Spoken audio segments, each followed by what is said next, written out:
things will get done. But we are looking for, I'm working with Mr. Fauché and Mr. Bernard to find a solution to that problem. If you want, I don't know if you have any questions. I know you haven't had a lot of time to take a look at this. I do have one question regarding, again, this flies in the face of limited budgets, but do you consider every year the possibility of adding, for example, new foreign languages? I know that a couple years ago we added German. I guess there wasn't as much demand for it the second year, and we discontinued it.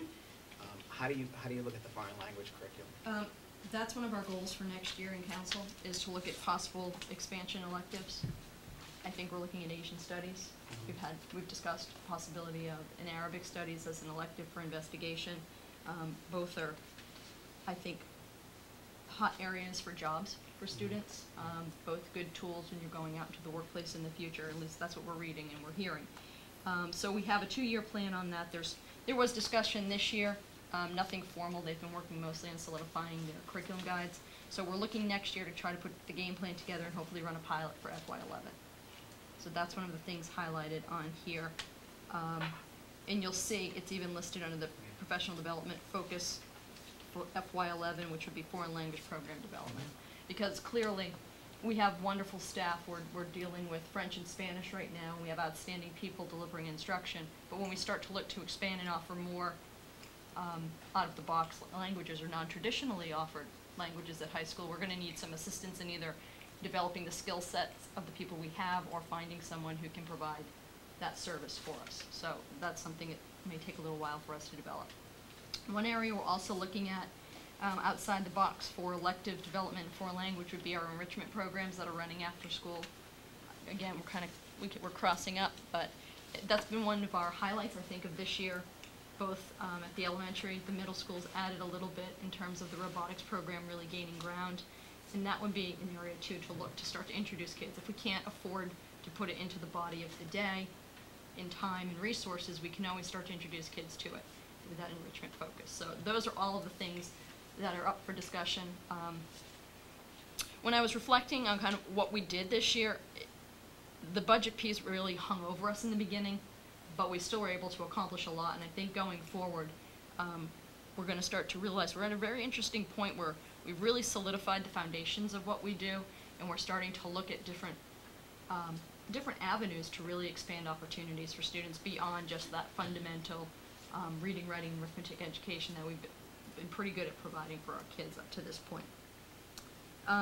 Just one point on the 5-year plan, you'll see what I tried to do was kind of highlight the 2 different components of our professional development, the ongoing pieces that we're committed to, and we're just continually offering support to teachers to build their skills around them. It's our technology integration initiative, differentiated instruction. A new phrase that's going to start popping up in reports and in discussions is response to intervention, which is really just a model that says we should be using data and information on students to continually analyze their strengths and weaknesses and give them just-in-time services to get them to where they need to be so they can move on to the next step. Backward design is our process of thinking about and building lessons in curriculum, in comprehensive literacy. You've been hearing me talk about that for several years now. It's just building a really solid core reading and writing program for our kids, and those are some of our focus pieces. And then on the second page, as I said before, it's the book adoption. That's the piece that crosses over to the budget. We are pretty solid for major adoptions, something along the lines of the literacy, except for elementary math. Our series is now in a new edition, which has an extensive amount of home outreach pieces and online tools that our current system doesn't have. So there's been some discussion, and that's in for review on FY11. We've had that for about 5 or 6 years, the everyday math. Probably closer to 8. We started with the first year, and then we added, so, okay. Yeah, because this will be 7, and it was here for at least 2 or 3 before I arrived. So, I mean, it's still, you know, it's still current in terms of the math. What it doesn't have is a lot of what we're trying to accomplish with instruction, guides and assistance in providing differentiation to your students, online support materials. The home links piece is a big is a nice piece to the everyday math, the piece that goes home and informs the parent of what's going on. I believe they're now in electronic format, available online, just a more current version. One of our teachers is actually works as an official trainer for everyday math, so she keeps sending me the updates on what's available. Okay, if there aren't any more questions on that draft document, we can just kind of go through the year in review. And like I said, this is really my favorite report to give. It's a fun report to give because I get to reflect on the year and think about really, and I'm amazed every year, because we do tend to have obstacles, what our teachers are able to produce and how committed they are to that continual improvement and how interested they are in working toward bettering what we do and really honing our craft. So this is a report that pretty much represents the work that teachers have been doing collaboratively to keep us moving forward. The hardest piece for this is to stop, because the list could go on and on. There are a lot of little things that just don't ever make it to the highlight reel, but important things in terms of the everyday maintenance of our education.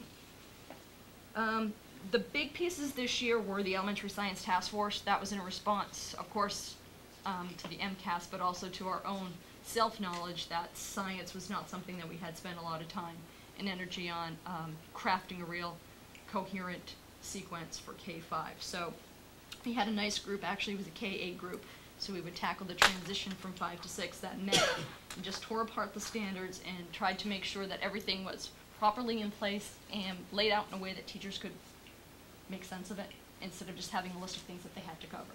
So we have that in grid form, we have that in bullet form, and it's ready to roll for the beginning of the school year. So we're excited about that. On another page, you're going to see a reference to something called Discovery Education. To provision for this, we're going to expand. Discovery Education used to be called United Streaming, and it's essentially an online database, online library probably is a better word, video clips from everything from PBS, the Discovery Channel, TLC, that cover different subject area topics. So if you're a history teacher and you're doing a lesson on the Great Depression, you can go in, type Great Depression, find clips of FDR giving fireside chats. You can download them and then use them in an in-class presentation, and we can build an on-site library of all of the clips. Better for streaming. That's my tech hat. But it's cross-curriculum, so science is a real strong suit for Discovery, and we have had it at 612, and we're going to expand it to the elementary to support this new rollout. We're also going to take next year to continue to assess what we might need for more support materials. That's science. The other big task force of the year was the Kindergarten Screening Assessment Task Force.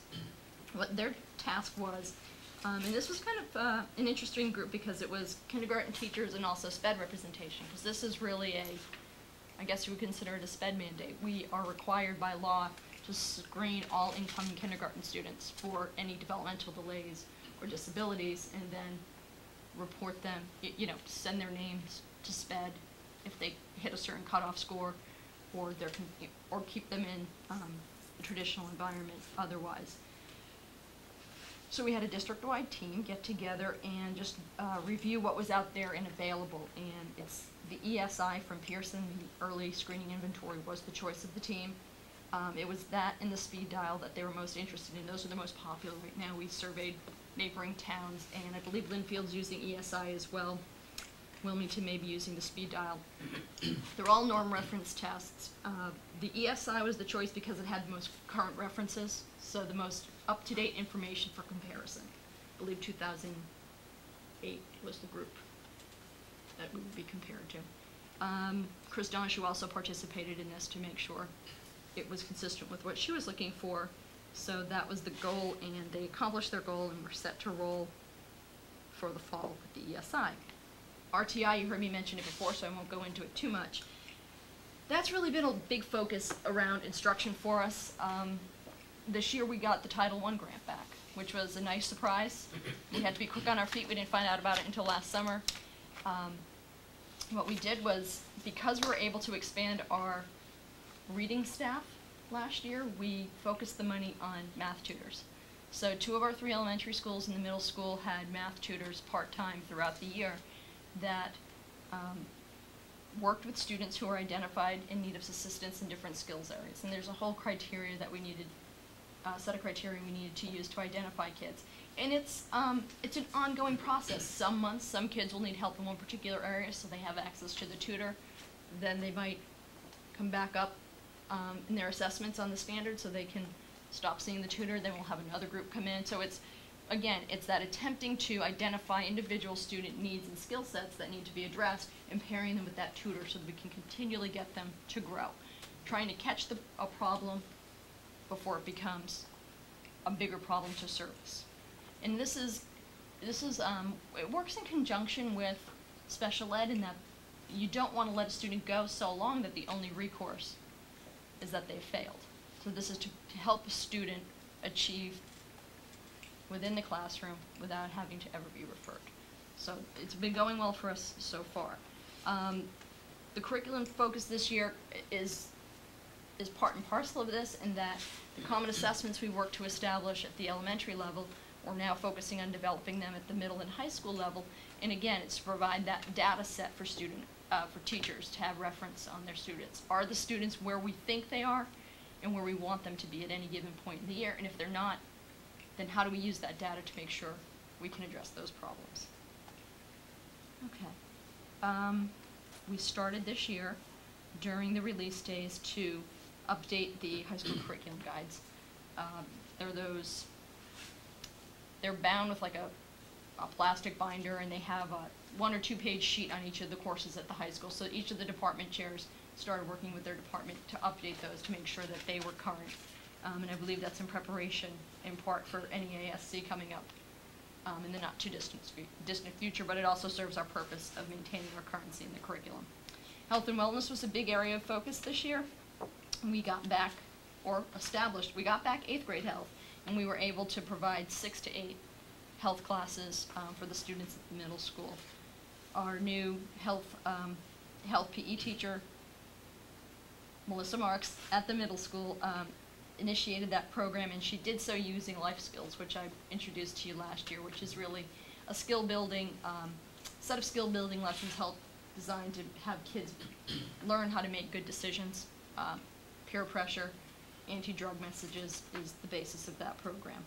And the Health and PE Curriculum Council really focused on mapping 610 to make sure there wasn't too much overlap and to see where there may be gaps where we'd have to go out and seek additional resources. We're adding another member to that team in the fall, and they're going to be tasked with, now that we have the maps, what do we need to fill in the gaps? We did the 5-year plan update, and the textbook purchases, I've already discussed what we have on the back burner. The next page gets into just some tried and true collaborations that have been going on. Our work with UMass Lowell in the STEM field, giving teachers opportunities at professional development, as well as giving our students an opportunity to go to the university and participate in the Teams Academy. Unfortunately, that program is being suspended due to funding next year. We've had students each year. The first year there were 2 students. There was 1 student who participated this year. And each year we've sent a large group, 30 or so 10th grade students to preview the program and get a sense of it. So I know Barbara Lurvy has done a lot of work with this program. Very disappointed that it won't be running next year, but hoping, and David, I don't know if you have any inside information with your affiliation, we're hopeful that it will come back in the future. Humanities, good news on that front, the renewal of the Teaching American History grant, which we're in partnership with Reading Public Schools. They rewrote for the 3-year extension, and just last week they finally heard that they were renewed and we have 3 more years. And this has been a boon for humanities in terms of having close, high-quality professional development for people. It's been really wonderful. They're affiliated with Primary Source, which again does some real quality work in terms of content-based learning for teachers of social studies. So we're going to continue our work with them.